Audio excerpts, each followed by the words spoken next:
আজকের কলা তো তেমন ভালো না। এই কলা বাজারে নিয়ে গেলে আমার পিঠ আর বাজবে না। কি করি, মাথায় কোনো কাজ করছে না। এক কাজ করি, গ্রামের দিকে নিয়ে যাই। আর আমি দোকানদার মানে আমি রাজা। আর আমার কাছ থেকে যারা কলা কিনতে আসবে তারা তো পাগল। সব মিলিয়ে বেশি দেরি করা যাবে না। যাই গ্রামের দিকে পথ দিয়ে জেনে আসি। কলা আছে, কলা নেবেন গো? কলা 10 টাকায় 4টে, টাকায় 4টে নেবেন গো কলা?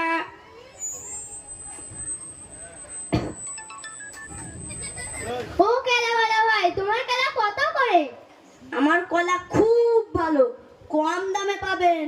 কলা আমার কেলা, খেতেও তেমনি সুস্বাদু, টেস্টি। দেন তো আমার 10 টাকায় দেখি আপনার কলা কেমন খেতে। শুনেছি আপনার কলার নাম আছে, দেন তাড়াতাড়ি। এই দেন ভাই কলা। কি ব্যাপার, আপনি এখনই বললেন 10 টাকার 4টে, আপনি আমার ভাই 10 টাকার দুটো দিলেন কেন? যেটা আপনাকে দিয়েছি মুখ বুজে নিয়ে চলে যান, না হলে কিন্তু খেয়ে যাবেন। তখন তো আবার বলবেন বড্ড বেশি হয়ে যাচ্ছে। সেই জন্য বেশি কথা না বাড়িয়ে তাড়াতাড়ি কেটে পড়ুন। আপনি এক বলছেন আর আপনি এক বলে আর এক করছেন। আপনার কলা আমি নিব না, আমার টাকা ফিরিয়ে দেন। কি বললে? ফিরিয়ে দেন মানে? পানি তো মুখের মধ্যে দিলাম আর হুড়ুর করে চলে গেল। আপনি কিন্তু এবার বড্ড বাড়াবাড়ি করছেন। যেটা আপনাকে দিয়েছি সেটা নিয়ে বাড়ি ফিরে যান। এরকম করে হবে না, আমাকে লোক ডাকতেই হবে।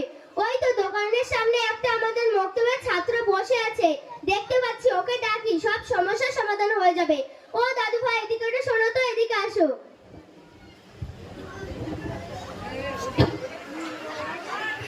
আসসালামু আলাইকুম। জি বলুন, কি হয়েছে? সেই থেকে দেখছি আপনারা দুজনে তর্ক বিতর্ক করে যাচ্ছেন। তো কেলাওয়ালাটা আমার বাড়ির সামনে দিয়ে যাচ্ছিলেন আর বলছিলেন 10 টাকার 4টে। ওনার কথা মতো 10 টাকা দিলাম আর বললাম আমার কলা দিন। উনি আমার 10 টাকার দুটো দিচ্ছে। আপনিই বলুন, এটা কি ঠিক? কলাওয়ালা ভাই আমার, আপনি তো ওনার কাছ থেকে ধোকা দিয়ে কলা বিক্রি করেন না। আপনি কি জানেন কাউকে ধোকা দিলে তার পরিণতি কি হতে পারে? প্রিয় নবী সাল্লাল্লাহু আলাইহি ওয়াসাল্লাম বলেছেন, মান গাশশা ফালাইসা মিন্নি। অর্থাৎ যে ধোকা দেয় বা প্রতারণা করে সে আমাদের মুসলমান ভাইদের অন্তর্ভুক্ত নয়। জি, দুনিয়ায় লোভ লালসায় পড়ে, শয়তানের ধোকায় পড়ে অনেক বড় ভুল করে ফেলেছি। আজ থেকে তওবা করছি, এইরকম ভুল আর কখনোই করব না। এই যে ভাই আমার, ওই যে দাদু ভাইটা এত সুন্দর করে হাদিস বললো, দাদু ভাইটা কোন মক্তবে পড়াশোনা করে? ওই তো আমাদের চকচাঁদপুর আব্বাসিয়া সিদ্দিকিয়া মোরাল স্কুলে পড়াশোনা করে, এসকে মেহেদি আদনান হুজুরের কাছে। আপনিও চাইলে আপনার বাচ্চাকে আমাদের মক্তবে পড়াতে পারেন। জি একদমই, আজ থেকে আমার বাচ্চাকে আপনাদের মক্তবে পড়াশোনা করতে পাঠাবো ইনশাআল্লাহ। প্রিয় শ্রোতা মণ্ডলী, আমাদের এই ছোট্ট মুকালামাটি এখানে ইতি করছি। যদি কোনো ভুল হয়ে থাকে আপনাদের ছোট্ট সন্তান হিসেবে ক্ষমা করে দিবেন।